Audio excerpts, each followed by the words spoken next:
Hello everyone, welcome to के classes. ठीक है, तो आज की क्लास में हम स्टार्ट करने वाले हैं। पिछली क्लास में आपने देखा होगा कि हमने आरबीसी को कंप्लीट किया था। और दूसरी, क्योंकि रक्त कणिकाएं हम पढ़ रहे हैं, तीन प्रकार की रक्त कणिकाएं होती हैं, आरबीसी, डब्ल्यूबीसी और प्लेटलेट्स। तो आज हमारा जो दूसरा जो कणिकाएं हैं, रक्त कणिकाएं, वो है आपकी डब्ल्यूबीसी। आरबीसी आपने पढ़ लिया है, तो दूसरा अब हम पढ़ने वाले हैं डब्ल्यूबीसी। और डब्ल्यूबीसी को जो है अन्य नाम भी इसके हैं। इसके डब्ल्यूबीसी के अन्य नाम क्या हैं?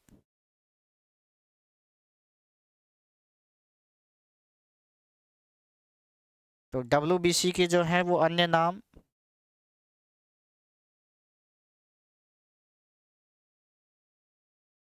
तो डब्ल्यूबीसी के जो अन्य नाम है वो हैं आपका, इसे शुद्ध हिंदी में श्वेत रक्त कणिकाएं,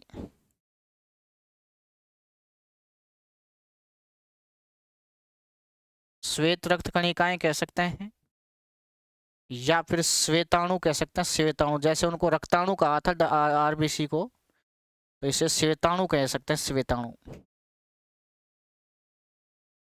और एक शब्द और मिल जाएगा आपको, जो कि आप इसका जो साइंटिफिक नाम है वो है आपका ल्यूकोसाइट।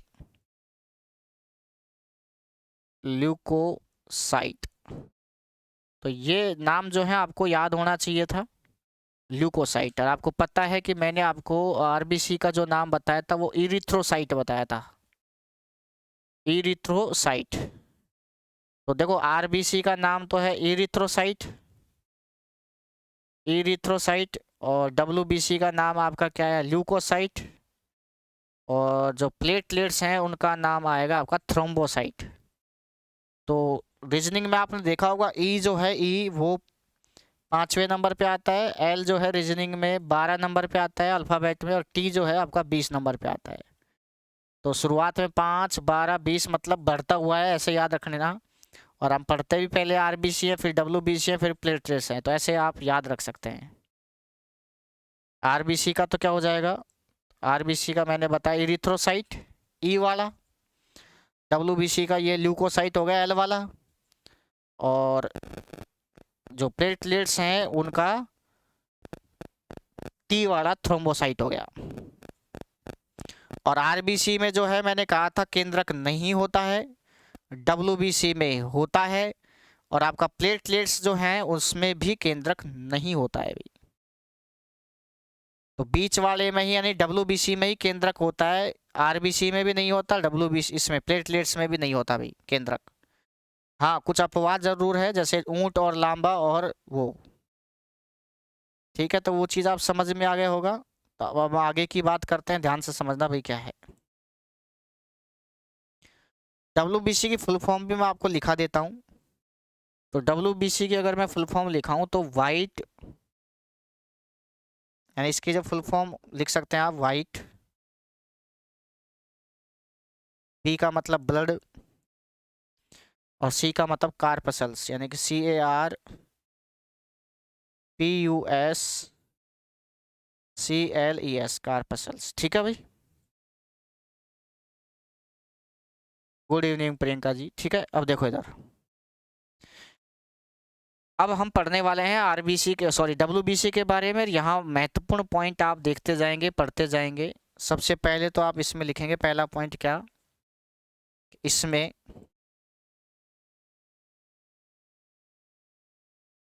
थोड़ा फास्ट पढ़ सकते हैं इसको, क्योंकि हम जब जो जरूरत पड़ेगी ना उस चीज़ पे धीरे कर देंगे। तो इसमें केंद्रक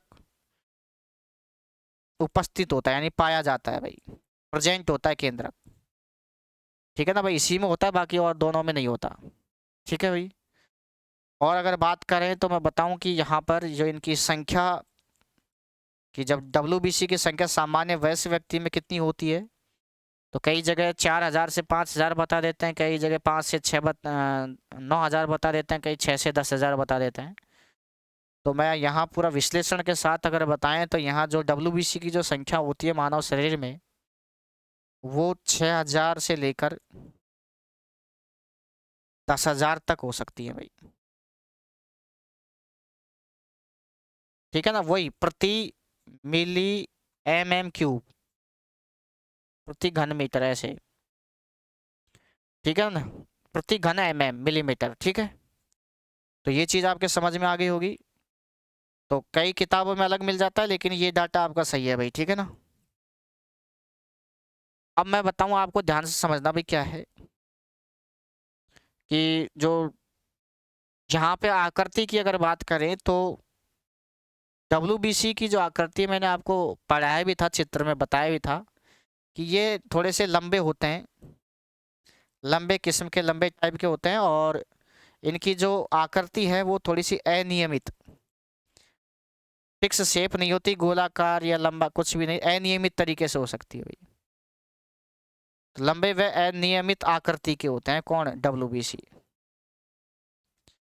ठीक है ना भाई, तो यहाँ पे समझ में आ गया होगा। लेकिन यहाँ पर इनका जीवन काल भी पूछ लिया जाता है, इसका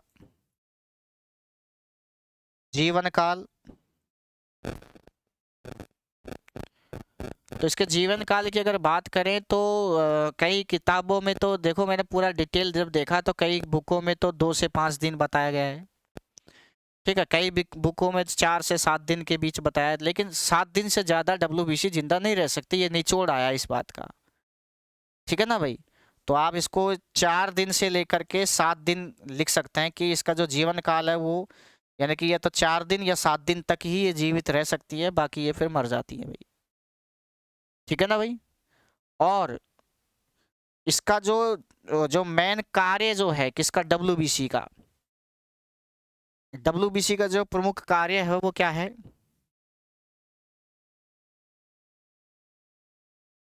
प्रमुख कार्य जो है WBC का वो क्या है?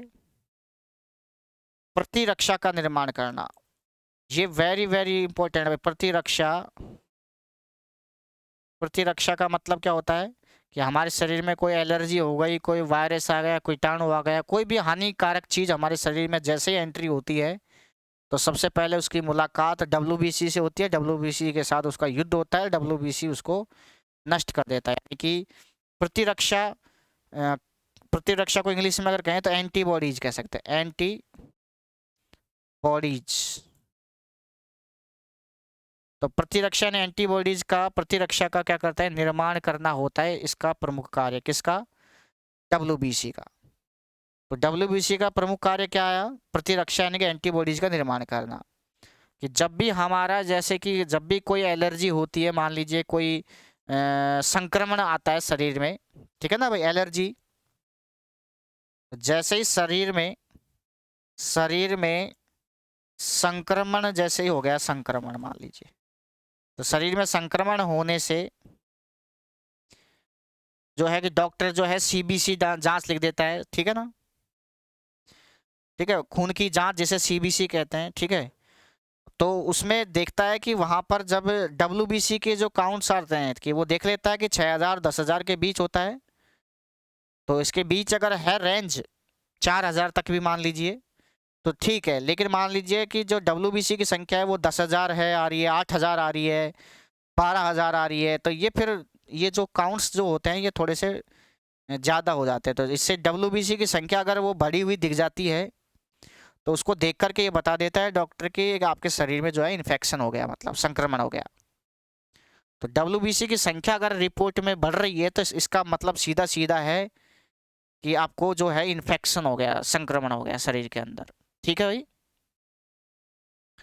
तो ये चीज़ आपके समझ में आ गया होगा। लेकिन कई बार परीक्षा में ये पूछा जाता है कि जो WBC का निर्माण जो है वो निर्माण कहाँ होता है।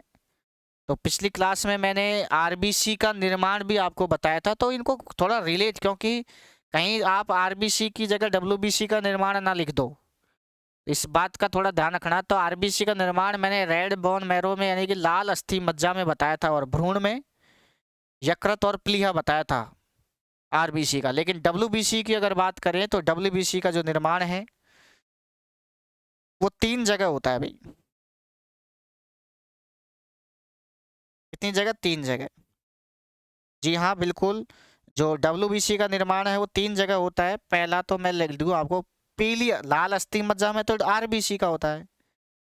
पीली अस्थि मज्जा में, पीली अस्थि मज्जा में किसका निर्माण होता है? आपका WBC का।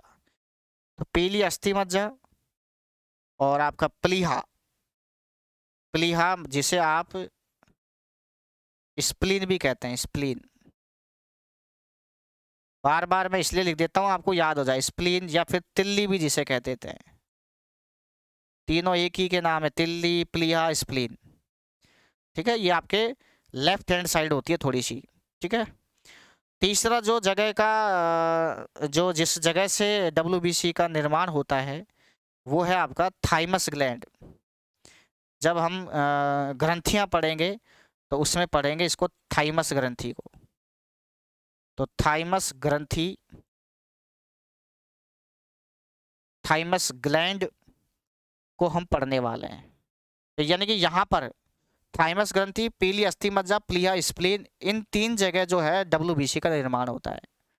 और मैं बता दूं आपको कि जो आपका जो थाइमस ग्रंथि है, इस थाइमस ग्रंथि को WBC का ट्रेनिंग सेंटर भी कहते हैं। तो थाइमस ग्रंथि को WBC का ट्रेनिंग सेंटर, ट्रेनिंग सेंटर का मतलब शुद्ध हिंदी में प्रशिक्षण केंद्र। ठीक है, तो WBC का प्रशिक्षण केंद्र कहाँ पर होता है? तो वो थाइमस ग्रंथि को कहते हैं भाई। ठीक है, तो ये चीज आपके समझ में आ गई होगी। लेकिन अगर मैं आपसे पूछूं कि निर्माण तो यहाँ हो गया, लेकिन इसकी जो डेथ है, मृत्यु कहाँ पर होती है किसकी? WBC की। तो WBC की जो डेथ होती है वो ब्लड में ही हो जाती है, ध्यान रखना, रक्त में ही। तो रक्त में ही इसकी मृत्यु हो जाती है, ये ध्यान रखना। और मैंने आपको बताया था कि RBC की मृत्यु कहाँ होती है। तो RBC की मृत्यु मैंने आपको बताया था, सॉरी, इसमें जो प्लीहा, जिसे RBC का रक्त क्या कहते हैं, कब्रिस्तान कहते हैं, प्लीहा स्प्लीन में होता है। और स्प्लीन में यहाँ पर पैदा होती है WBC। ठीक है, तो इन चीज़ों का थोड़ा ध्यान रखना भाई। ठीक है, तो डेथ की अगर बात आए तो ये व्यवस्था हो गई। ठीक है, लेकिन एक चीज़ और मैं आपको यहाँ बताना भूल गया कि RBC जो होती हैं, RBC सॉरी WBC पढ़ रहे हैं ना, तो WBC देखो नाम ही श्वेत रक्त कणिकाएं हैं। तो श्वेत रक्त कणिका है तो इसका मतलब श्वेताणु है, तो इसका मतलब इनका ये मतलब ये रंगहीन होती हैं कुल मिला के। ठीक है, तो ये रंगहीन होती हैं। कौन? WBC जो होती है वो कैसी होती है? रंगहीन होती है भाई। ठीक है ना भाई। जो आप क्या क्या मिंटू जी 2 और 4 और राम कुमार जी 5 और 7 आपने किस चीज का कमेंट किया ये बताइए, मैंने अब देखा है। जीवन काल, देखो जीवन काल में अलग अलग बुक में अगर देखें तो अलग अलग है, लेकिन जो सही जीवन काल अगर माना जाए किसका? WBC का, वो 2 से 5 दिन माना जाता है वैसे तो आप इसको 2 से 5 दिन कर लीजिए। मैं NCERT बेस पे अगर चलें तो 2 से 5 दिन का लिख लीजिए ये लो जी। तो अगर NCERT बेस पे चले तो 2 से 5 दिन लिख लीजिए। ठीक है, लेकिन कई किताबों में जो है वो आपको मैंने 407 दिन भी देखा है। ठीक है, तो आप 2 से 5 दिन लिख लीजिए। ठीक है, अब देखो इधर, इसमें कोई बड़ी बात है नहीं। ठीक है, कुछ आंकड़े हो जाते हैं। अब आगे चलते हैं भाई, आगे की बात क्या है, तो ये चीज़ मैंने आपको बता दी। ठीक है ना भाई। अब अगर मैं आगे की बात करूं WBC में, तो WBC की मैंने आपको ये बताया था, अगर मान लीजिए WBC की कई बार संख्या बढ़ जाए, तो आप मैं यहाँ पर बता देता हूँ यहाँ पर कि मान लीजिए WBC की संख्या जो है वो WBC की संख्या कई बार बढ़ भी जाए, कई बार घट भी जाती है। तो मान लीजिए अगर WBC की संख्या मान लीजिए बढ़ जाए, बढ़ती है, मान लीजिए इंक्रीज हो जाए कुल मिला के WBC की संख्या, तो उस WBC की संख्या को बढ़ने को कहते हैं WBC की संख्या को बढ़ने को कहते हैं ल्यूकोपीनिया। ध्यान समझना भाई, तो ल्यूको शब्द तो, क्योंकि WBC का जो साइंटिफिक नाम है वो ल्यूकोसाइट है, तो ल्यूको शब्द तो वहां से ले लिया। और पीनिया शब्द का मतलब ही कमी होता है भाई, ध्यान रखना, पीनिया। तो ल्यूकोपीनिया, पीनिया जहां भी आया आगे भी आएगा आपका, क्या नाम से जो प्लेटलेट्स पढ़ाएंगे वहां पर। तो ल्यूकोपीनिया यानी कि WBC की संख्या में, सॉरी कमी है तो मैंने वृद्धि लिख दिया, चलो कोई बात नहीं। तो यहाँ इसको मैं कमी लिख देता हूँ, कमी की बात कर रहे हैं। अगर WBC की संख्या में क्या आ जाए, कमी आ जाए, WBC की संख्या में क्या आ जाए, कमी आ जाए, तो उसे कहते हैं ल्यूकोपीनिया। ठीक है। लेकिन अगर मान लीजिए संख्या में जो है बढ़ोतरी हो जाए, यानी कि बढ़ जाती है, मान लीजिए बढ़ जाती है, यानी कि WBC की संख्या मान लीजिए बढ़ जाए, तो उसको कहते हैं, यानी कि WBC का बढ़ना, ल्यूको शब्द तो आएगा क्योंकि ल्यूकोसाइट, साइट यहाँ तक सही है बिल्कुल। ल्यूकोसाइट तो WBC को कहते हैं, और यहाँ पर टोसिस यानी कि ल्यूकोसाइटोसिस, तो ल्यूकोसाइटोसिस तो WBC का बढ़ना होता है। और ल्यूकोपीनिया जो है, तो पीनिया तो मतलब कमी को दर्शाता है, और ये सिस जो होता है साइटोसिस, ये आपका बढ़ने को। अब थोड़ा सा यहाँ पर एक एक चीज और लिख लीजिए दोनों में, कि मान लीजिए आपके WBC की संख्या जो है वो कम हो गई, तो WBC की संख्या अगर कम हो जाती है तो ध्यान रखना आपकी जो इम्यूनिटी पावर है, क्योंकि WBC का मेन कार्य क्या है, प्रमुख कार्य मैंने ये बता दिया कि इसका जो प्रतिरक्षा एंटीबॉडीज का निर्माण करना, प्रतिरक्षा तंत्र का, ठीक है ना भाई, रोग प्रतिरोधकता क्षमता बढ़ाना। तो WBC की अगर कमी हो जाएगी तो आपकी जो प्रतिरोधकता है, प्रतिरोधकता जो है, प्रतिरोधकता का मतलब जो कि आपका जो इम्यूनिटी सिस्टम है बॉडी का,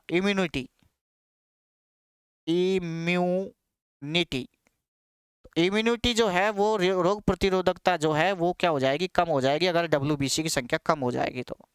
यानी कि आप बार बार बीमार पड़ेंगे, बार बार आपके जुकाम लगेगी, बार बार आपके बुखार चढ़ेगा, जल्दी जल्दी आप जो है वो बीमार पड़ जाएंगे भाई साहब, अगर आपने WBC की संख्या क्या हो जाए, मतलब कम हो जाए तो। ठीक है ना भाई। अब ध्यान समझना भाई क्या है, मान लीजिए अगर WBC की संख्या बढ़ जाए, तो बढ़ जाती है तो इसका मतलब सीधी सी बात है, WBC की संख्या बढ़ना, इसका मतलब आपके शरीर में इन्फेक्शन हो गया, संक्रमण, और इसको कहते हैं ब्लड कैंसर, रक्त का कैंसर, रक्त कैंसर, ब्लड कैंसर हो जाता है अगर ज्यादा ही आपके जो है कि ब्लड कैंसर हो जाता है भाई। ठीक है। और इस ब्लड कैंसर को ही ल्यूकेमिया कहते हैं, ल्यूकेमिया, ब्लड कैंसर को क्या कहते हैं, ल्यूकेमिया। तो WBC की संख्या अगर बढ़ जाती है तो ल्यूकेमिया रोग हो जाता है, ल्यूकेमिया का मतलब उसे ब्लड कैंसर कहते हैं, रक्त का कैंसर। ठीक है भाई। और ऐसी स्थिति में पूरा शरीर का जो रक्त होता है 6-7 लीटर जो भी, वो बाहर निकाल कर उसके शरीर में दूसरा नया रक्त चढ़ाया जाता है बेटाओ। तो ये चीज आपके समझ में आ गई होगी सारी चीजें। तो ये WBC के बारे में सामान्य जानकारी थी, लेकिन आगे जो हम पढ़ने वाले हैं उससे प्रश्न बहुत ही शानदार आने वाले हैं। और मैं बता दूं आपको कि जो WBC में अगर प्रश्न बसेगा तो वो यहीं से फंसेगा, बहुत ही शानदार चीज पढ़ाने वाला हूं। अब ध्यान से समझना, वेरी वेरी इंपॉर्टेंट। देखो बेटा, आपकी जो WBC है ना, वो 5 प्रकार की होती है, ध्यान समझना। जैसे मैंने आपको RBC के बारे में बताया था, तो RBC में मैंने प्रकार तो कहीं आपको बताया नहीं था कि RBC कितने प्रकार की होती है। ठीक है ना भाई, बताया था क्या, बताओ। RBC का मैंने प्रकार बताए थे क्या भाई, RBC इतने प्रकार की होती है, बताओ कमेंट करके। नहीं बताया ना, तो इसका मतलब आप समझ गए होंगे कि WBC के प्रकार होते हैं, RBC के नहीं होते भाई। तो RBC में तो कोई बात है नहीं, लेकिन WBC की अगर बात करें तो WBC में 5 प्रकार के जो है WBC होती है आपकी। ठीक है ना, तो यहाँ लिख लीजिए आप, WBC तो आप यहाँ लिख दीजिए कि WBC कितने प्रकार की होती है? 5 प्रकार की।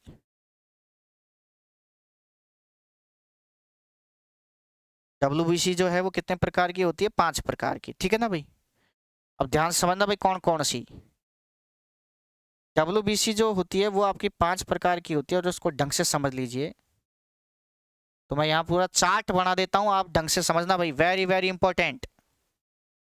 चार्ट बना देते हैं।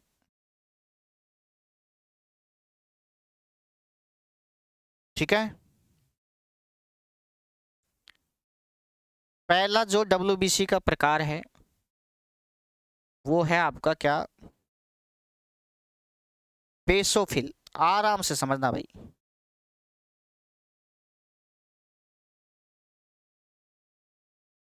बेसोफिल।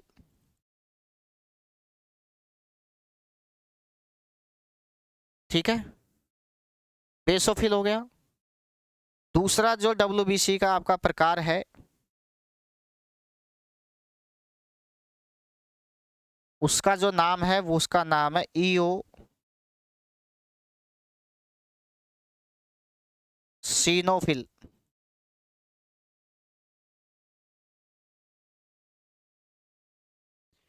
इओसिनोफिल,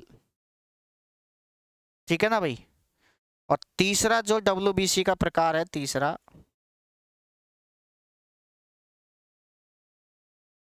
उसका नाम है न्यूट्रोफिल। तो सबके फिल लग रहा है। चौथा जो WBC का प्रकार है उसका नाम है मोनोसाइट।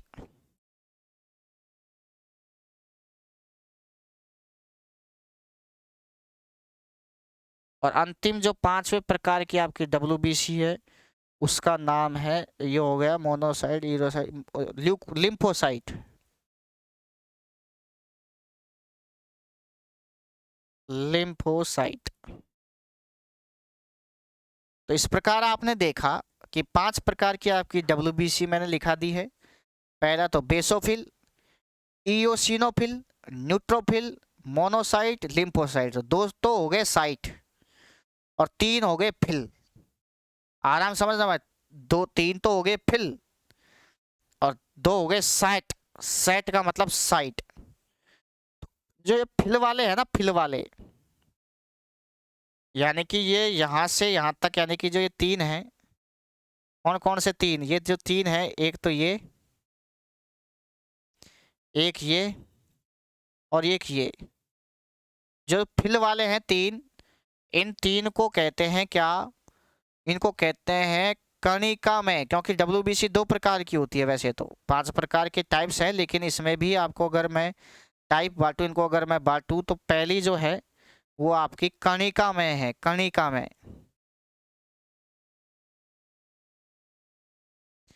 कणिका में WBC। और ये जो 2 बच गई ये है अकणिका में।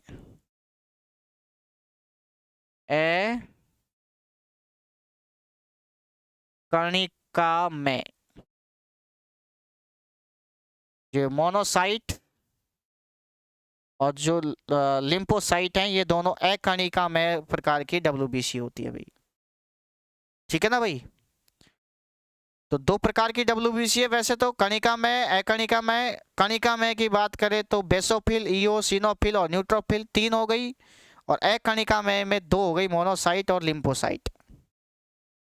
और अगर इनको अंग्रेजी में लिखना चाहे तो ग्रेनोसाइट और ग्रेनुलोसाइट ऐसे बोलते हैं, रहने दो। लेकिन हाँ, इनके नाम जरूर आप अंग्रेजी में लिख लीजिए। किनके?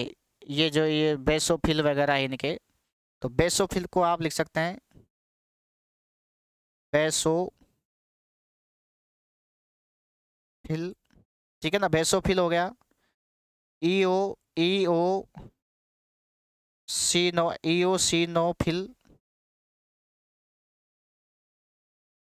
ठीक है ना। न्यूट्रोफिल को लिख दीजिए न्यूट्रोफिल।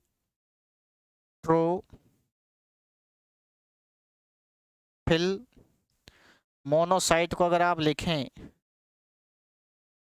तो मोनोसाइट, और लिम्फोसाइट को लिखे तो LYM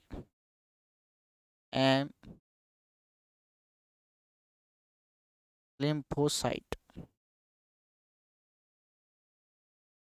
ठीक है, तो ये आपकी क्या हो जाएगी, WBC के टाइप्स हो गए भाई, 5 प्रकार के। अब ध्यान से समझना भाई, वेरी वेरी इंपॉर्टेंट, आराम से समझना। ठीक है भाई, 5 प्रकार की होगी बेसोफिल। तो अब यहां से देखो, याद करने के लिए क्या करेंगे, बी बेसोफिल, ई eosinophil, N neutrophil, M monocyte और एल लिम्फोसाइट। तो इसकी कोई ट्रिक बना लेना, अगर आपसे बढ़ जाए तो वैसे भी ट्रिक। ठीक है ना भाई, तो मैंने ध्यान नहीं दिया, नहीं मैं आपको रेडी रखता, लेकिन माफी चाहते हैं, कोई बात नहीं, ऐसे ही याद करा देंगे भाई। ठीक है ना।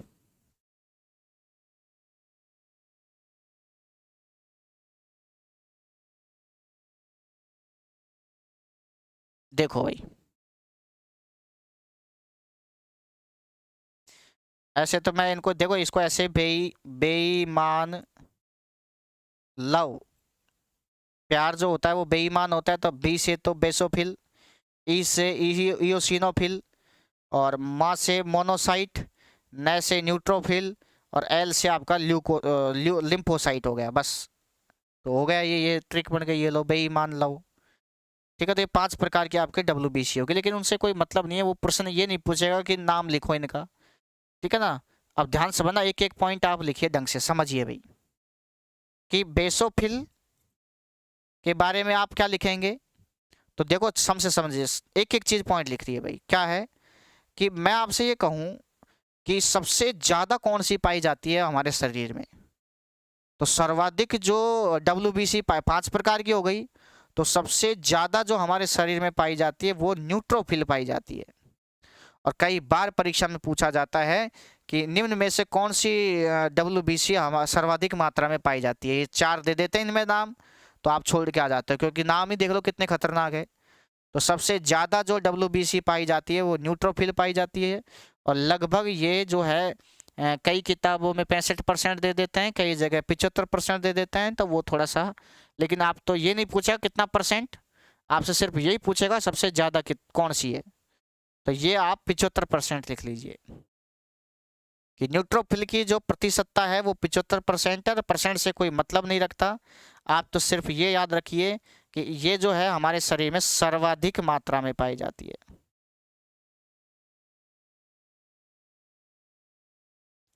कैसे पाई जाती है, सर्वाधिक मात्रा में। तो आपसे कोई पूछे कि भाई सबसे ज्यादा, तो न्यूट्रोफिल पाई जाती है भाई सबसे ज्यादा। ठीक है, और सबसे ज्यादा इसलिए पाई जाती है, भगवान ने जो है ये इसलिए सबसे ज्यादा इसलिए दिया कि देखो पूरी व्यवस्था की है, कि उसको पता था कि जब भी कोई अटैक करता है, मतलब कोई भी वायरस वगैरह आता है, कोई मान लीजिए कोई इन्फेक्शन वगैरह होता है, कोई संक्रमण हो जाए आपको, तो फर्स्ट अटैक यही करता है भाई, ध्यान रखना। सबसे पहला हमला भिड़ते जुड़ते यही देता है थपेड़ा भाई साहब, उस संक्रमण के, है ना। तो आप लिख दीजिए। और ये भी पूछ लेता है कि सबसे पहले अटैक कौन था, तो फर्स्ट अटैक, फर्स्ट आक्रमण यानी कि अटैक कह सकते हैं, first attack, ATTAC, first attack यानी कि आक्रमण कह सकते हैं, फर्स्ट अटैक या आक्रमण ये ही करता है भाई, कौन, न्यूट्रोफिल। तो यहाँ से दो प्रश्न बन गए कि सबसे पहले अगर कोई संक्रमण हो जाए आपको, तो सबसे पहले जो है वो आक्रमण कौन करता है, तो वो आपका न्यूट्रोफिल करता है, जो कि सबसे ज्यादा मात्रा में होता है। ठीक है, लेकिन आक्रमण तो भाई आपका जो आपके बगल में पड़ोसी है न्यूट्रोफिल का, मोनोसाइट भी करता है, ध्यान रखना। ठीक है, लेकिन अभी चर्चा करेंगे, लेकिन अब सबसे ज्यादा तो हो गया भैया, तो सबसे ज्यादा पूछेगा या सबसे कम पूछेगा।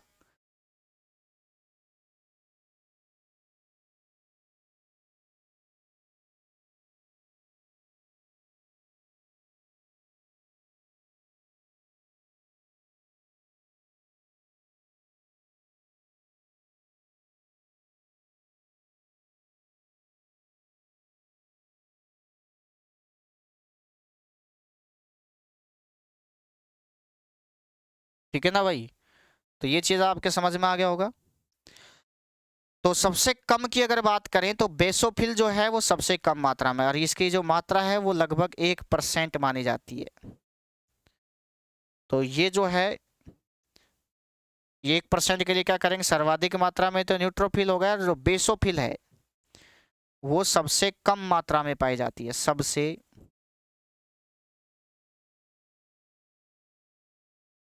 कम मात्रा में कौन सी पाई जाती है आपकी, सबसे कम मात्रा में आपका बेसोफिल पाया जाता है। ठीक है। और सबसे कम मात्रा में पाई जाती है, लेकिन एलर्जी जब होती है,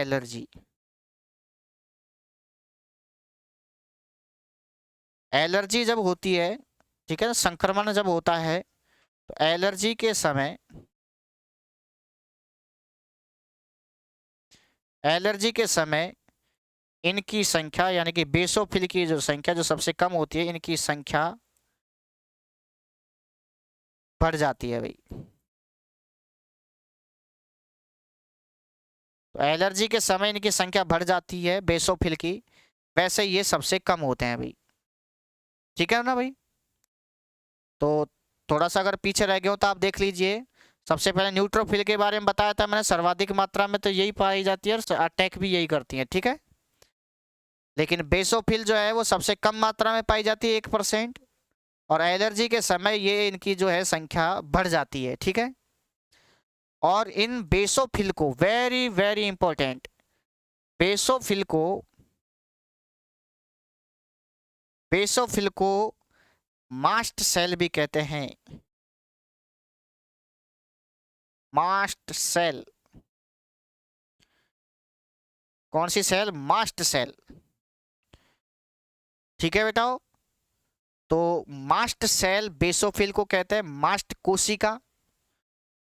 और आगे चल करके देखेंगे जो ये मास्ट कोशिका जो कि बेसोफिल के अंतर्गत पाई जाती हैं। ठीक है ना भाई। डब्ल्यूबीसी जो डब्ल्यूबीसी का टाइप है बेसोफिल, जो हमारे शरीर में सबसे कम मात्रा में पाया जाता है, तो उसके अंदर मास्ट कोशिकाएं पाई जाती है। और मास्ट कोशिकाएं जो हैं वो 2 प्रकार के रसायन उत्सर्जित करती है भाई, आगे चल के पढ़ाएंगे, रहने दो अभी तो फिलहाल। ठीक है, मास्ट सेल के बारे में। अब ये चीज हो गया, यानी कि सबसे ज्यादा तो न्यूट्रोफिल हो गया और सबसे कम हो गया आपका बेसोफिल। ठीक है ना।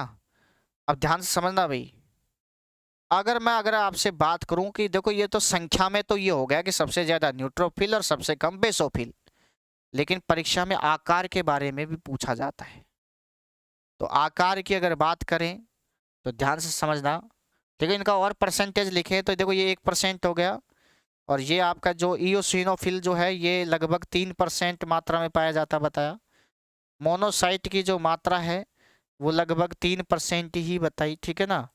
और इस प्रकार आप देखें लिम्फोसाइट की जो मात्रा है वो ठीक ठाक, यानी कि 18% के समथिंग। तो मेन तो आपका सबसे ज्यादा और सबसे कम पर ध्यान देंगे आप। ठीक है।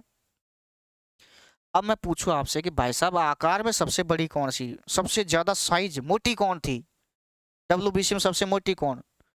तो मोटी का मतलब मोटी, तो मोटी का मो शब्द दिख गया आपको, मोटी का मो, तो ये लिख दे आकार में। ऐसे याद थोड़ी होता है क्योंकि नाम ही बहुत खतरनाक है। आकार में सबसे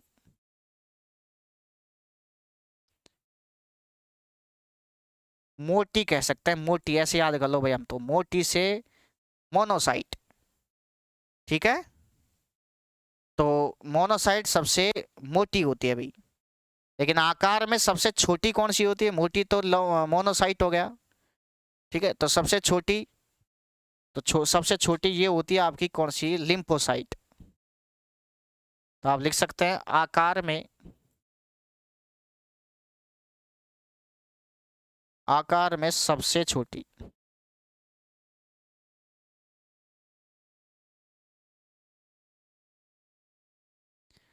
तो आकार में सबसे छोटी डब्ल्यूबीसी लिम्फोसाइट, और आकार में सबसे बड़ी मोनोसाइट। तो ये चीज भी आप ध्यान रखना भाई। ठीक है ना। लेकिन अब यहाँ पर ध्यान से समझना कि ये जो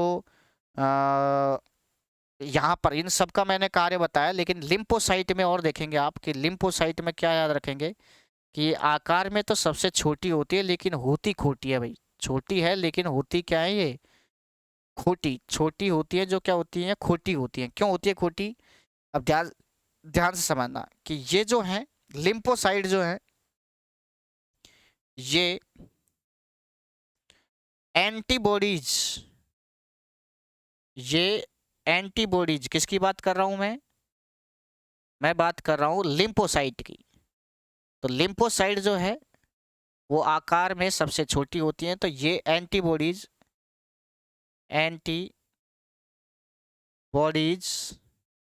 तो ये एंटीबॉडीज का निर्माण करती है भाई।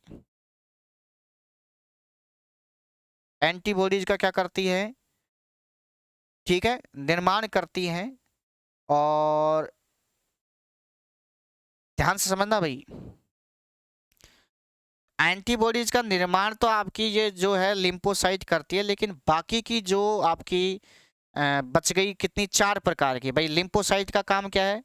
एंटीबॉडीज का निर्माण करना।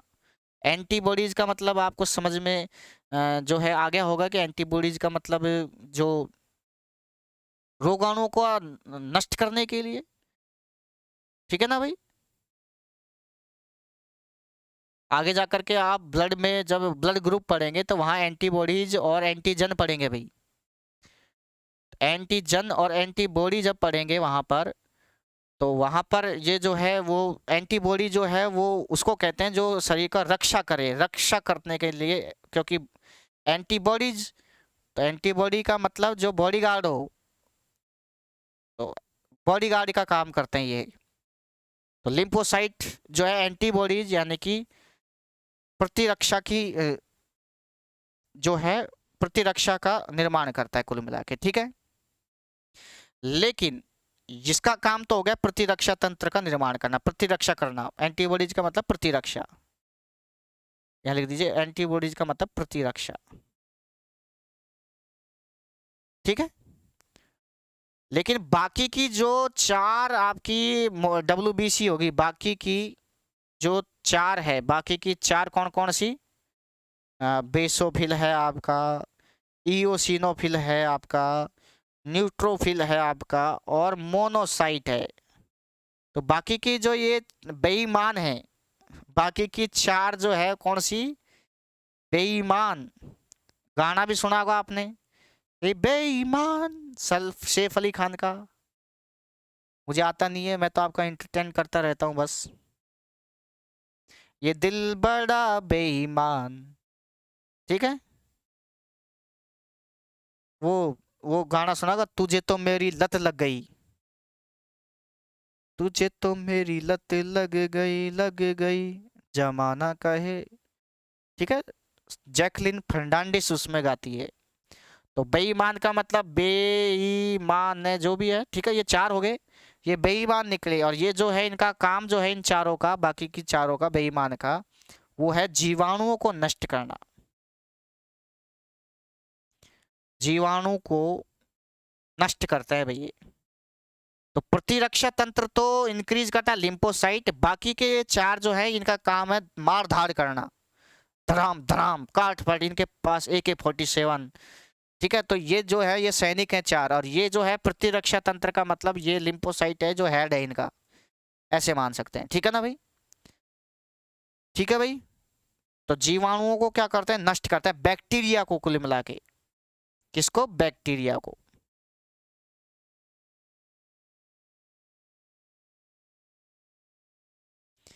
बैक्टीरिया को क्या करते हैं? नष्ट करते हैं, ठीक है भाई। अब देखो भाई आगे की बात, तो यहां तक आपके शायद समझ में आ गई होगी बात, ठीक है ना। अब आगे की बात स्टार्ट करते हैं भाई। ये चीज मैंने आपको बता दी।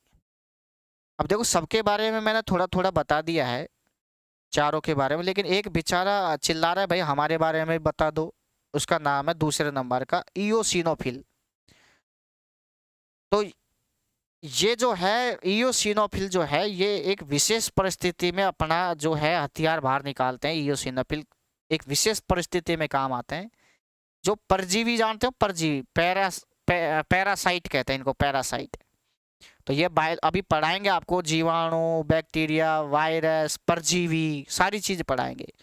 तो वायरस का भी संक्रमण होता है आपके शरीर में, आपका बैक्टीरिया का भी संक्रमण होता है आपके शरीर में, और परजीवी का भी संक्रमण होता है। तो परजीवी जब संक्रमण होता है शरीर में, यहाँ लिख लीजिए, परजीवी के संक्रमण के समय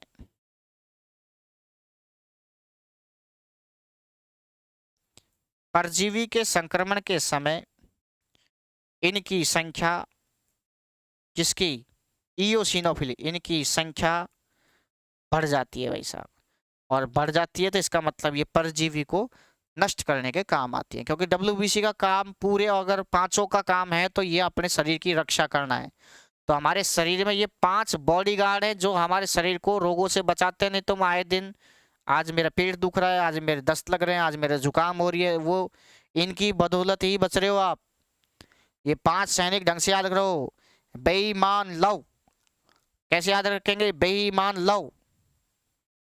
तो बेईमान लव जो है वो आपकी प्रतिरक्षा का काम करता है, लिम्फोसाइट। बाकी जो बेईमान है वो जीवाणु को नष्ट करते हैं।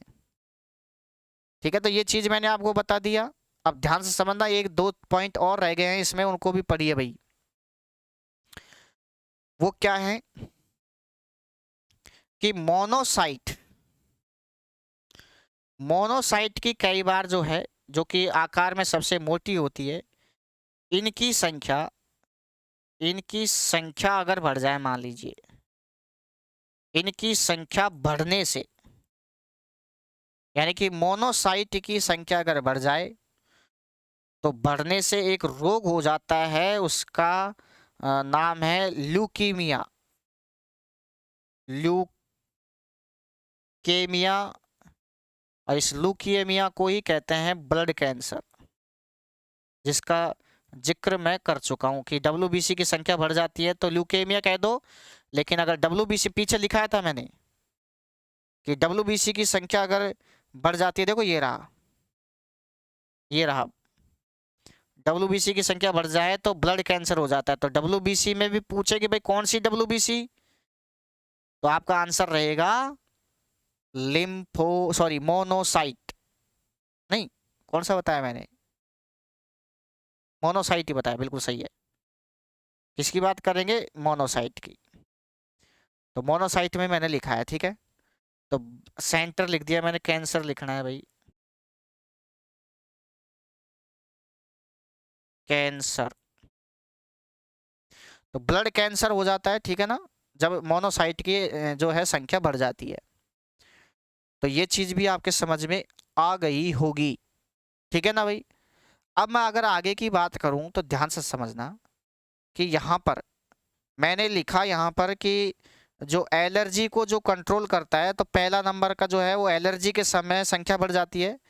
लेकिन ध्यान रखना, आपको क्या याद रखना है कि यहाँ पर बेसोफिल और इयोसिनोफिल दोनों जो हैं वो एलर्जी को कंट्रोल करती है भाई। एलर्जी को क्या करते हैं, ये नियंत्रित करते हैं, कंट्रोल करते हैं। तो एलर्जी को नियंत्रित कौन सी 2 डब्ल्यूबीसी करती हैं, तो एलर्जी को जो है नियंत्रित वो आपकी बेसोफिल और इयोसिनोफिल दोनों जो है डब्ल्यूबीसी एलर्जी को नियंत्रित करती हैं भाई। तो ये चीज भी आप याद रखेंगे, ठीक है ना भाई। अब यहाँ से एक चीज और देखिए भाई, क्या है कि यहाँ पर मैंने लिखा कि फर्स्ट अटैक जो है, फर्स्ट अटैक कौन करता है, तो फर्स्ट अटैक आपका करता है कौन, न्यूट्रोफिल, जो कि सबसे ज्यादा मात्रा में पाया जाता है हमारे शरीर में, डब्ल्यूबीसी का टाइप है, ठीक है। ध्यान समझना भाई कि यहाँ पर कि फर्स्ट अटैक जब करते हैं तो ये किसी जो संक्रमण होता है, जो आपके रोगाणु होते हैं, उन रोगाणुओं का क्या करते हैं, ये भक्षण करते हैं। तो रोगाणुओं का जो भक्षण करते हैं वो आपके मोनोसाइट और न्यूट्रोफिल दोनों करते हैं भाई, ठीक है ना। तो मैं यहाँ लिख देता हूँ संक्रमण, ये यहाँ लिख देता हूँ, ये आक्रमण करते हैं। और रोगाणुओं का, रोगाणु जानते हो जो रोग पैदा करते हैं, रोगाणुओं का क्या करते हैं, भक्षण करते हैं भाई। भक्षण का मतलब उनको खाते हैं कुल मिला के, ठीक है। और जब रोगाणु का भक्षण करते हैं तो भक्षण कौन कौन करते हैं, तो रोगाणुओं का भक्षण जो है वो दो टाइप की आपकी ये करते हैं, एक तो न्यूट्रोफिल एन और मोनोफिल एम, दोनों को लिख दिया भाई। नाम ऐसे याद रखो, नाम भाई। कोई कहेगी रोगाणु को कौन खा गया, नाम बताओ। पुलिस आ गई भाई, मान लीजिए कोई खा गया, भक्षण कर गया, तो नाम बताओ भाई। तो नाम से मतलब एन का मतलब क्या हो गया, न्यूट्रोफिल, और एम का मतलब मोनोफिल, मोनोसाइट। तो दोनों जो है इनका भक्षण करते हैं, और इसीलिए इन दोनों को, यानी न्यूट्रोफिल और मोनोसाइट, इन दोनों डब्ल्यूबीसी को भक्षण भक्षण भक्षण डब्ल्यूबीसी कहते हैं भाई। क्या कहते हैं, भक्षण डब्ल्यूबीसी। और ये जो डब्ल्यूबीसी, जो भक्षण डब्ल्यूबीसी जिसे कहते हैं, ये भक्षण दो प्रकार का करते हैं भाई। मान लीजिए अगर किसी चीज का जो है, किसी ठोस रोगाणु का, ठोस रोगाणु का अगर भक्षण करे, ठोस के रूप में अगर किसी का भक्षण करते हैं, तो उसको कहते हैं फैगोसाइट। फैगोसाइट। तो ठोस अवस्था में अगर किसी का भक्षण करे तो उसे फैगोसाइट कहते हैं, और अगर किसी का तरल अवस्था में या द्रव अवस्था में किसी का भक्षण करे तो उसे कहते हैं क्या, उसे कहते हैं पीनोसाइट।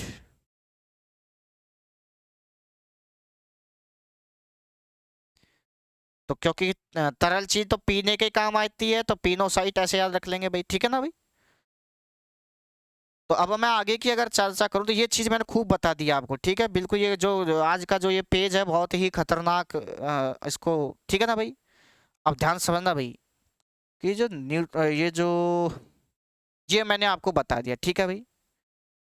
अब ध्यान से समझना भाई, वेरी वेरी इंपॉर्टेंट। क्या ये चीज मैंने सारी आपको डब्ल्यूबीसी के बारे में बता दी, लेकिन एक प्रश्न आता है, क्या क्या प्रश्न आता है कि डब्ल्यूबीसी में ये प्रश्न आता है कि निम्न में से किस डब्ल्यूबीसी को माइक्रो पुलिसमैन कहते हैं।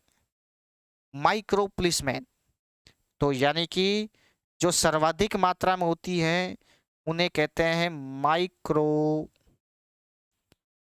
Police, POLIC, policeman. तो माइक्रो पुलिसमैन तो कहते हैं न्यूट्रोफिल को, लेकिन आगे चल के ये भी प्रश्न बनता है कि मैक्रो पुलिसमैन किसे कहते हैं, तो वो कहते हैं मोनोसाइट को, ठीक है। तो यहाँ पर इसको कहते हैं मैक्रो, MA, यहाँ MI था वहां पर न्यूट्रोफिल में, और यहाँ पर MACRO, मैक्रो पुलिस मैन। ये ध्यान रखा गया है, मैंने जो पढ़ाया है कि कोई भी प्रश्न छूटना नहीं चाहिए। एक भी प्रश्न छूटा, सुरक्षा चक्र टूटा, ठीक है बेटाओ। भले ही तुम्हारे याद नहीं हो, इसमें से अगर 60% भी याद हो गया ना बेटाओ, तुम्हारा काम हो जाएगा, ध्यान रखना, ठीक है ना। तो यहाँ पर माइक्रो पुलिसमैन तो मोनोसाइट को, और माइक्रो पुलिसमैन जो है वो न्यूट्रोफिल को कहा जाता है। लेकिन अब यहाँ पर देखना एक चीज है कि जो लिम्फोसाइट, जो डब्ल्यूबीसी है लिम्फोसाइट, तो मैं यहाँ पर लिम्फोसाइट के बारे में बात कर रहा हूँ, इधर की साइड, ठीक है।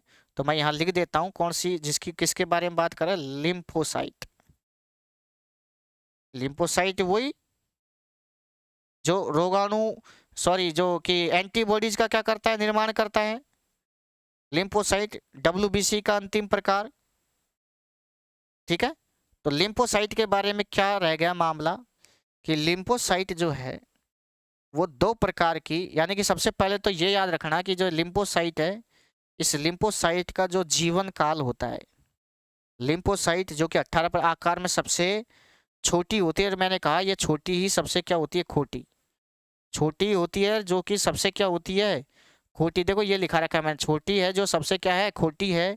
और इसका जो जीवन काल माना जाता है बेटाओ, जीवन काल, इसका जीवन काल बेटाओ 10 साल होता है बेटाओ। यानी कि 10 साल तक ये अपने शरीर में एक बार बन जाए तो मरती नहीं है, ध्यान रखना भाई। तो इसका जीवन काल जो है वो 10 साल तक होता है। और लिम्फोसाइट जो है ये आपके दो प्रकार की सेल इसमें पाई जाती है अभी, ठीक है। तो दो प्रकार की सेल इसमें पाई जाती है लिम्फोसाइट में, वो कौन कौन सी है ध्यान से समझना भी। दो प्रकार की जो है कोशिकाएं इसमें लिम्फोसाइट में पाई जाती है, तो ध्यान से समझना भी क्या है। दो प्रकार की कौन कौन सी, पहला जो है वो तो है आपकी बीटा सेल,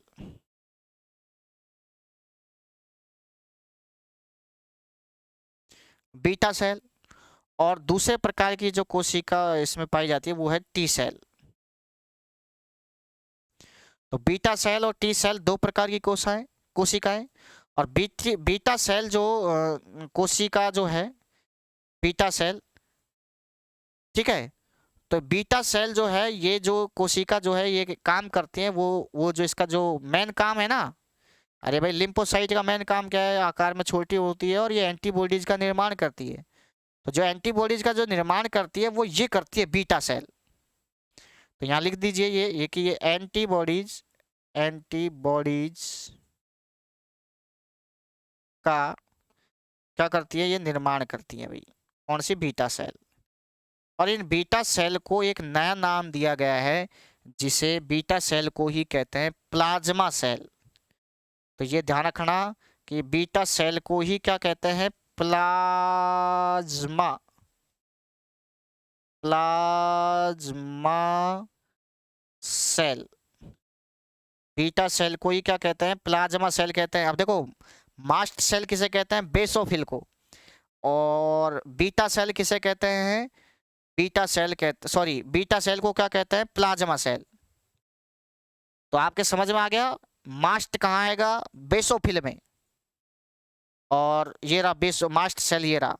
और प्लाज्मा कहाँ आएगा आपका, बीटा सेल में, ठीक है। अब देखो इधर, तो ये चीज आपके समझ में आ गया। लेकिन टी सेल की अगर बात करें तो टी सेल भी जो है आपकी, टी सेल आपके दो प्रकार की होती हैं। टी सेल कितने प्रकार की होती हैं, दो प्रकार की। टी सेल दो प्रकार की, एक तो होता है T4 और एक होता है T8। तो एक तो दो प्रकार की बीटा सेल होती है, एक तो T4 और एक होता है T8। तो दो प्रकार की, सॉरी बीटा नहीं, टी सेल। टी सेल जो है आपकी दो प्रकार की होती है, T4 और T8। और जो ये T4 जो टी प्रकार की जो सेल होती है, तो T4 जो है इसके बारे में एक पॉइंट आप लिखेंगे कि टी सेल दे देता है कई बार तो टी सेल ही दे देता है, लेकिन कई बार अगर और अंदर जाए तो उसमें T4 हो जाएगा।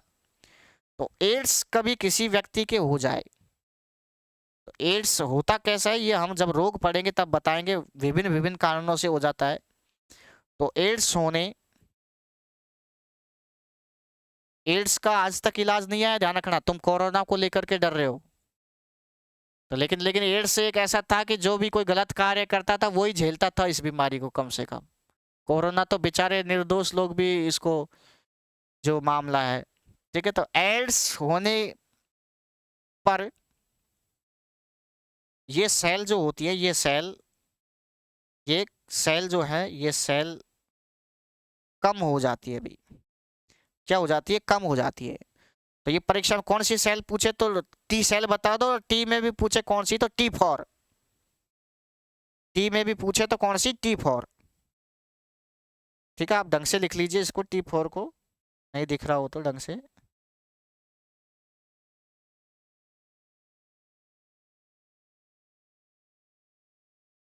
T4, ठीक है। तो ये एड्स हो जाता है किसी को एड्स, तो ये T4 सेल जो होती है ये कम हो जाती है, और फिर धीरे धीरे व्यक्ति की एड्स होने से, ये नहीं कि साल 2 साल 6 महीने में मर जाता है। अगर किसी के आज की तारीख में एड्स होता है तो लगभग 10-15 साल तो वो जी जाएगा।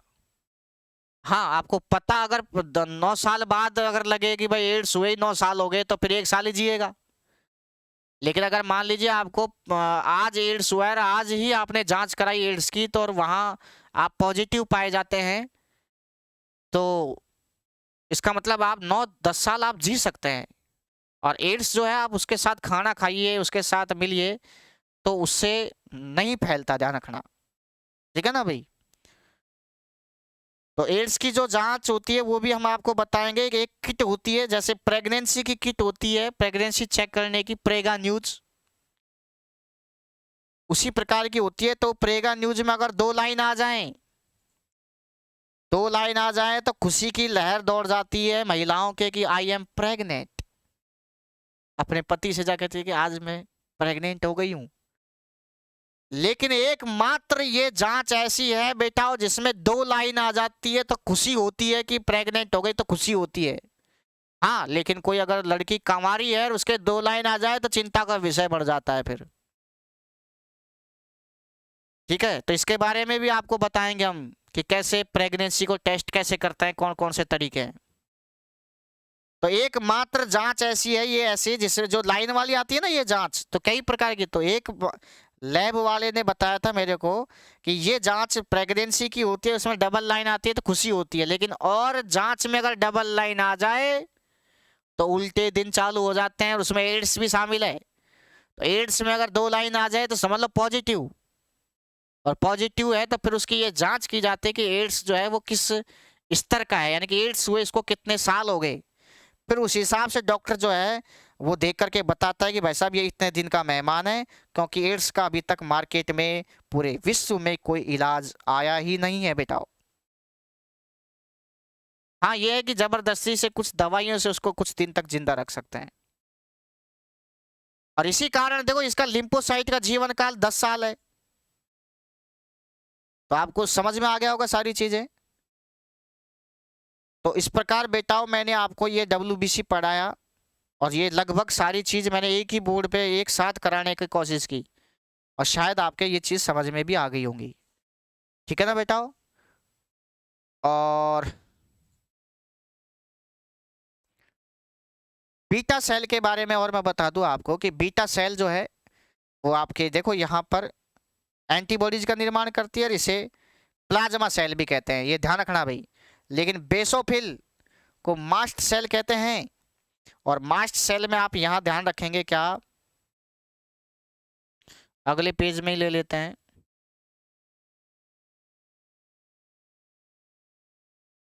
यहां अलग से लिख लीजिए, नहीं तो आप क्या है कि थोड़ा भूल जाएंगे। 2 प्रकार की सेल मैंने पढ़ाई यहां पर। एक तो बीटा सेल पढ़ाई, बीटा सेल। तो बीटा सेल तो मैंने अभी अभी आपको बताया कि ये बीटा सेल को तो क्या कहते हैं, प्लाज्मा। ये आता है भाई परीक्षा में, निम्न में से किस सेल का नाम प्लाज्मा सेल है या बीटा जो भी है ना भाई।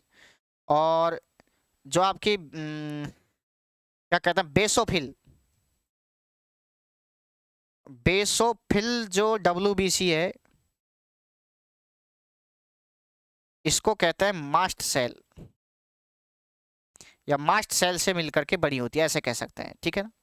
और जो ये मास्ट सेल है इसको लिख दीजिए ऐसे, मास्ट कोशिका। तो ये जो मास्ट सेल या मास्ट कोशिका जो है वो 2 प्रकार के रसायन उत्सर्जित करती है। मास्ट सेल जो है वो 2 प्रकार के रसायन उत्सर्जित करती है भाई। ठीक है, 2 प्रकार के कैसे, ध्यान समझना। तो 2 प्रकार के रसायन यहां लिख दीजिए, 2 टाइप्स, थोड़े अंग्रेजी बन जाते हैं, 2 टाइप्स रसायन उत्सर्जित कर देते हैं, रसायन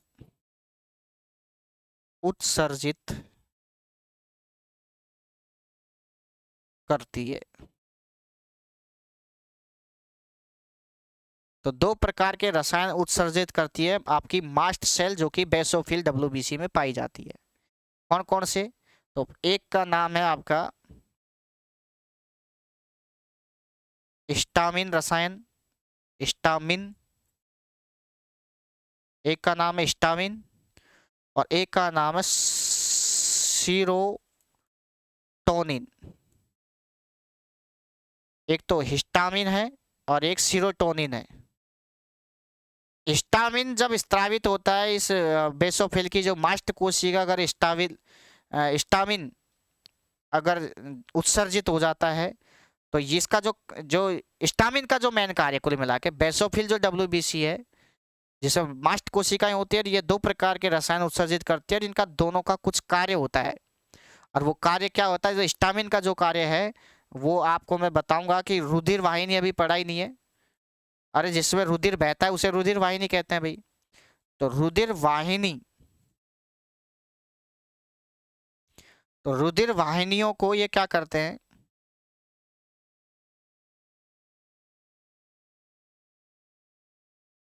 अगर स्टामिन अगर फैलता है तो रुधिर वाहिनियां जो हैं वो फैल जाती है भी, फैल जाती है।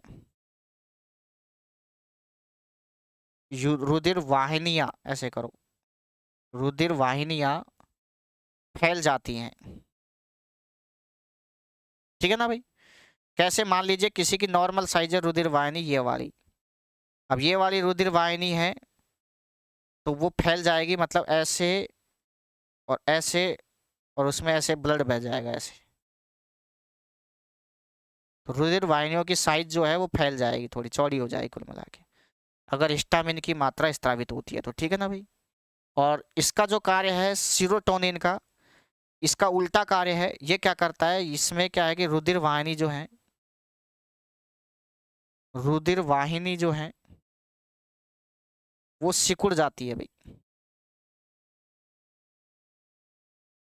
सिकुड़ जाती है। तो सिकुड़ जाती है का मतलब आप समझ गए होंगे, मान लीजिए आपकी रक्त वाहिनी ये है, तो ये सिकुड़ करके थोड़ी सी ऐसे छोटी हो जाएगी, और इसके अंदर जो है वो ब्लड आपका ऐसे बहते जाएगा।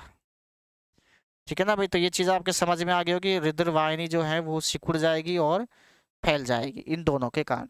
तो ये भी मैंने आपको बता दिया, लेकिन एक पॉइंट और लिख लेंगे डब्ल्यूबीसी में लास्ट, वो क्या याद रखेंगे, ध्यान समझना, कि डब्ल्यूबीसी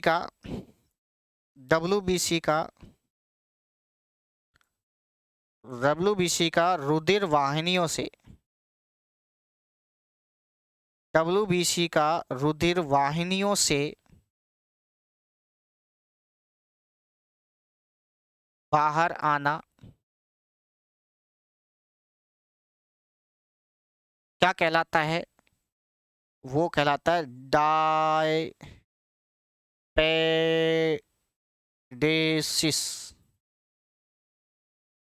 डब्ल्यूबीसी का रुधिर वाहिनियों से बाहर आना डायपेडेसिस कहलाता है। और ये मैं बता दूं कि डायपेडेसिस जो है ये तब होता है, डायपेडेसिस का मतलब रुधिर वाहिनियों से डब्ल्यूबीसी बाहर आना। ठीक है। तो डब्ल्यूबीसी बाहर जब आती है ये सामान्यतः तब होता है, ये सामान्यतः तभी ही होता है,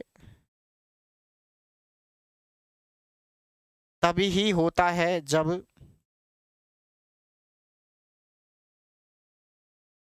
हमारे शरीर में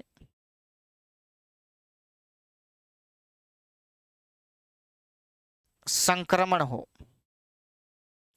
यानी कि विशेष प्रकार का जो संक्रमण है वो अगर हो जाए तो ये डब्ल्यूबीसी जो है वो रुधिर वाहिनियों से कहाँ जाती है, बाहर आ जाती है। तो उस प्रोसेस को डायपेडेसिस कहते हैं। क्या कहते हैं, डायपेडेसिस। ठीक है ना भाई। तो इस प्रकार आपने देखा ये आपका जो है डब्ल्यूबीसी खत्म होता है। और थोड़ा सा क्योंकि प्लेटलेट्स भी पढ़ लेते हैं, क्योंकि वो ज़्यादा बड़ा है नहीं, जिससे आपकी ये कणिकाएं ये खत्म हो जाएगी। तो तीसरा जो आपका रुधिर कणिका है वो भी आप पढ़ लीजिए साथ के साथ। तीसरा आप हेडिंग डाल दीजिए, तीसरा क्या है आपका, प्लेटलेट्स, प्लेटलेट्स। तो प्लेटलेट्स के अगर बारे में बात करें तो प्लेटलेट्स को अगर अंग्रेजी में लिखें तो PLAT, प्लेट, LAT लेट्स। ठीक है, इसको ऐसे बोलते हैं। लेकिन अगर इसको शुद्ध हिंदी में लिखें तो इसे कहते हैं बिंबाणु, बिंबाणु। तो आपने देखा WBC तो था, सॉरी RBC तो था रक्ताणु, WBC श्वेताणु, और आपका जो ये जो है प्लेटलेट्स इसे बिंबाणु कहते हैं। लेकिन इसको कई जगह पट्टिकाणु भी कह दिया जाता है, पट्टिकाणु। क्या कह देते हैं, पट्टिकाणु। और इसका जो साइंटिफिक नाम है, साइंटिफिक नाम तो आप जानते ही होंगे। साइंटिफिक नाम जो कि मैंने बताया था आपको कि सबसे पहले आपका क्या होता है,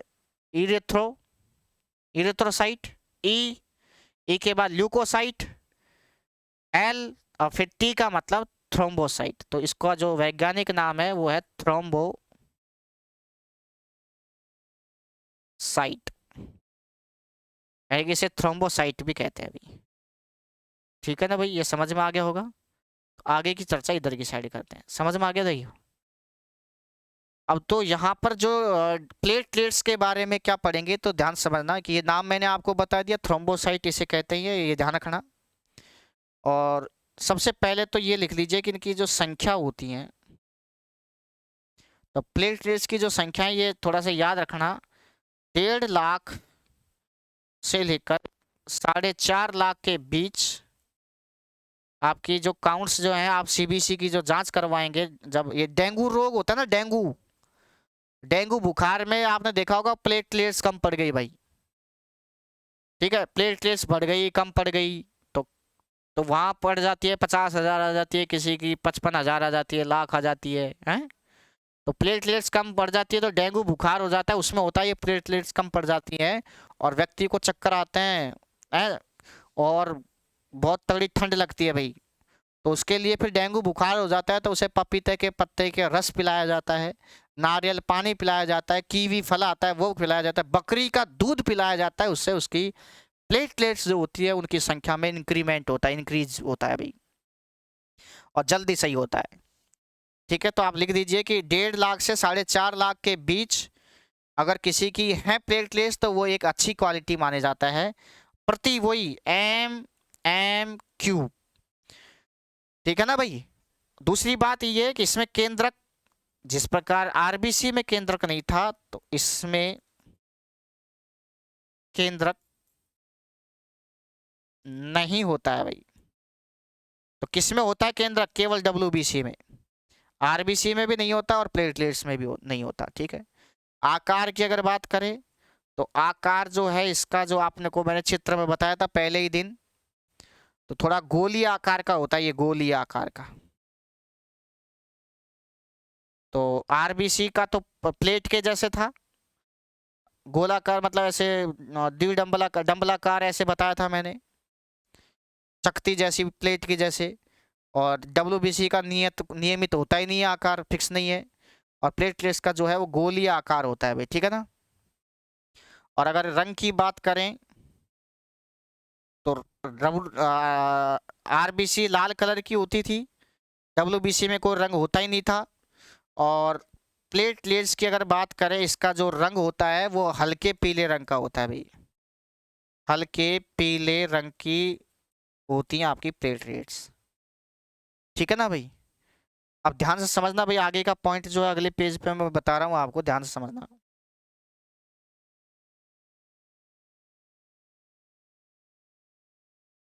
तो प्लेटलेट्स में आप अगला पॉइंट क्या लिखेंगे कि ध्यान से समझना कि इनका जो कार्य है वो क्या है, प्रमुख कार्य क्या है इनका, प्लेटलेट्स का।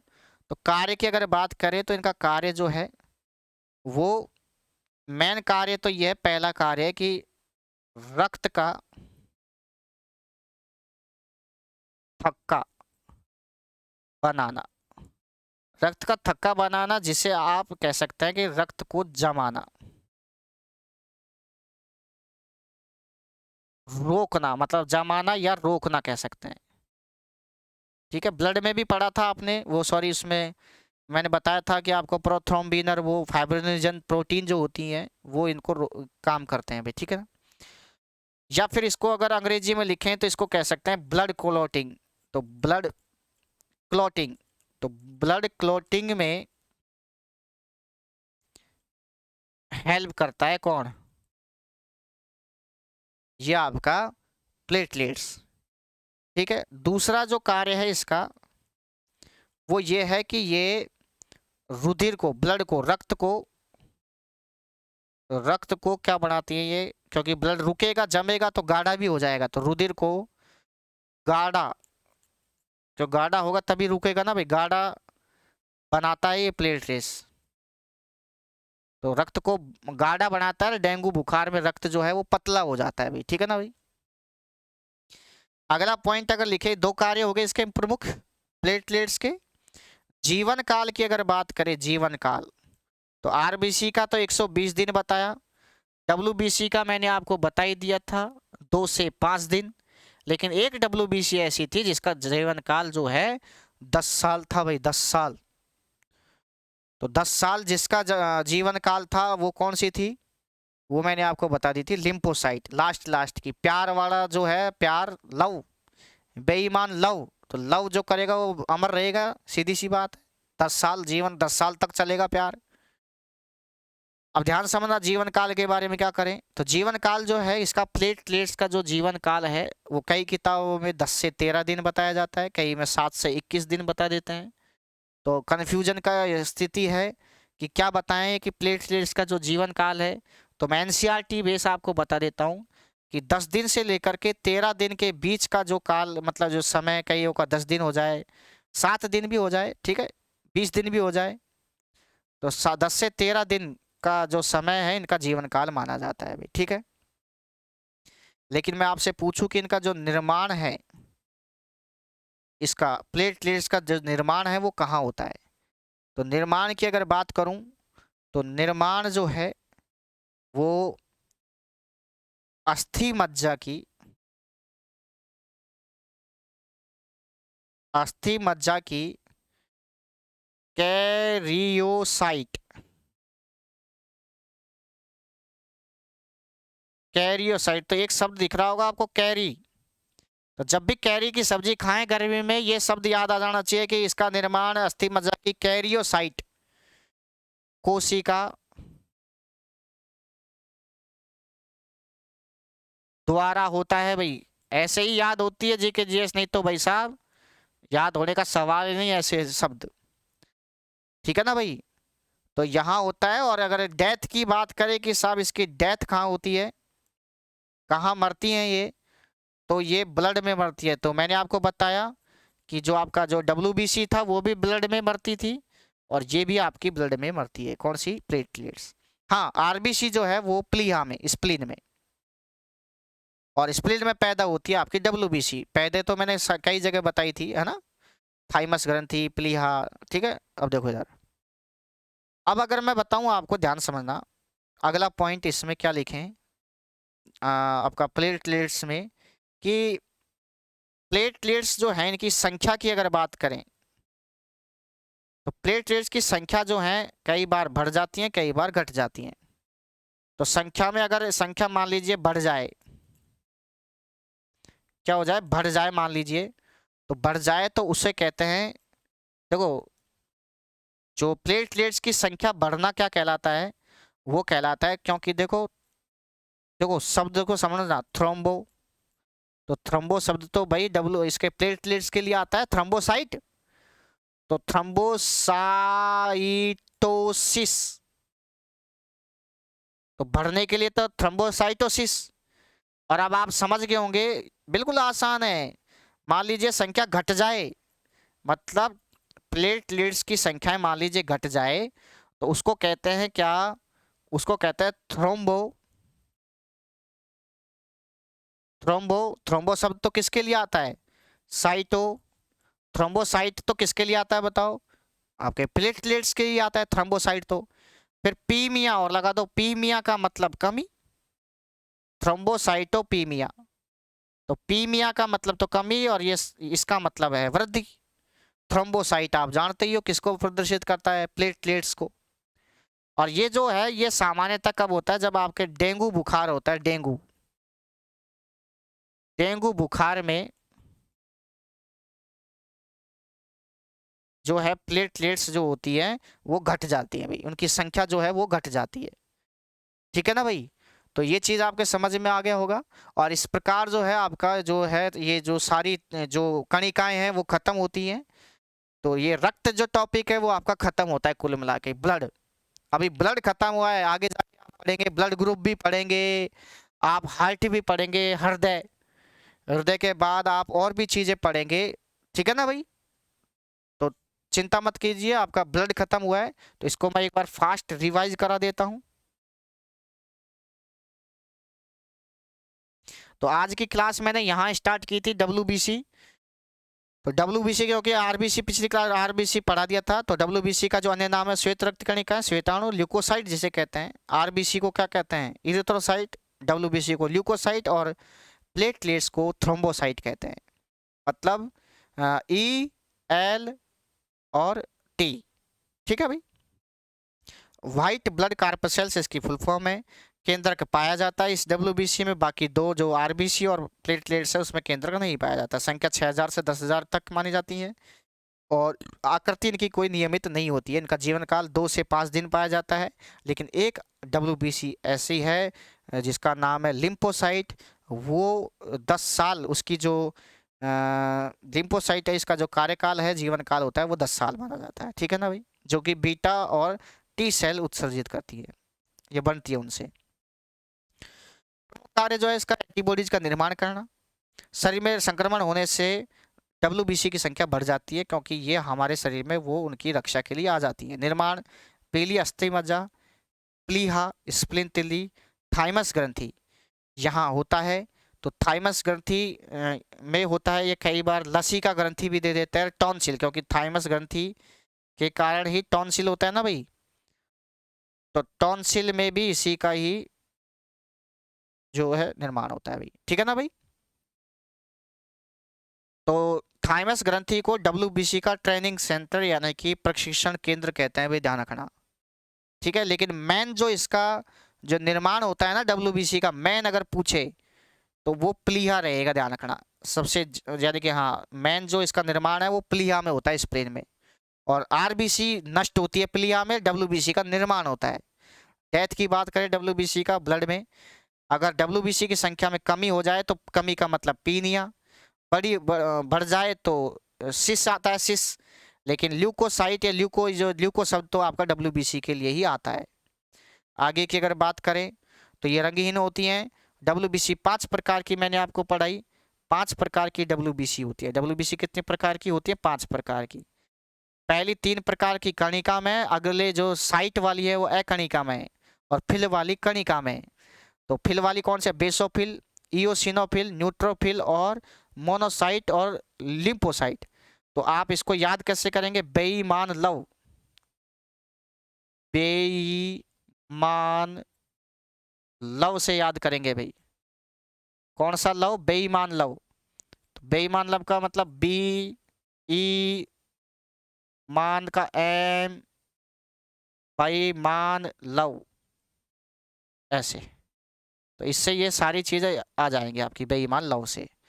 बेसोफिल की याद करें, सबसे कम मात्रा में बेसोफिल पाई जाती है, लेकिन सबसे ज्यादा मात्रा में न्यूट्रोफिल पाई जाती है। और जो सबसे ज्यादा मात्रा में होती है, मतलब उसके पास सैनिक ज्यादा है, तो सबसे पहले अटैक जो है वो संक्रमण जब होता है तो सबसे पहले अटैक कौन करता है? न्यूट्रोफिल करता है, ध्यान रखना। और जब पहले अटैक करता है तो रोगाणुओं का ये भक्षण करता है, लेकिन रोगाणु का भक्षण ये अकेले ही नहीं करता, न्यूट्रोफिल के साथ साथ मोनोसाइट भी रोगाणुओं का भक्षण करता है।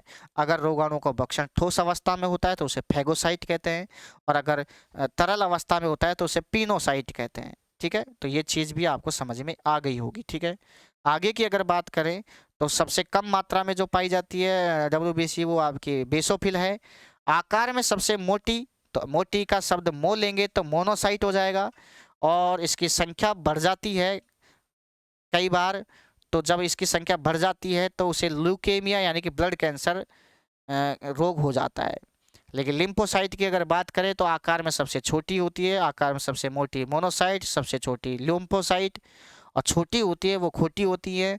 और ये खोटी ही जो है एंटीबॉडीज का निर्माण करती है। लेकिन एंटीबॉडीज में अगर पूछे कि लिम्फोसाइट में कौन करता है, तो आपका याद रखेंगे बीटा सेल, क्योंकि आगे चल के आप देखेंगे कि लिम्फोसाइट जो है वो आप 2 प्रकार की कोशिका, बीटा सेल, टी सेल।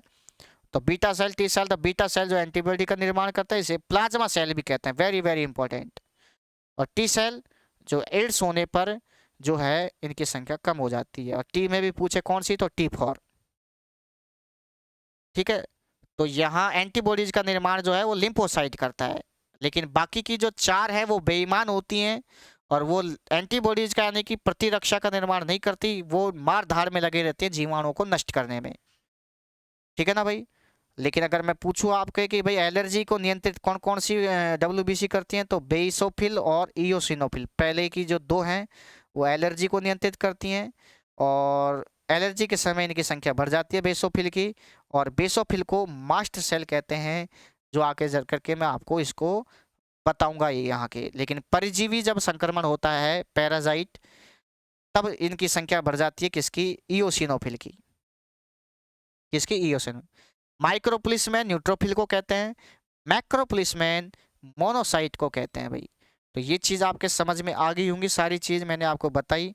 और आगे की जो है कि बीटा सेल मैंने बताया ना अभी अभी, कि जो प्लाज्मा सेल कहते हैं, बेसोफिल जो है उसे मास्ट सेल कहते हैं। मास्ट कोशिका दो टाइप के रसायन, हार्मोन्स कह सकते हैं इनको, ये स्त्रावित कर सकते हैं, हिस्टामिन और सीरोटोनिन।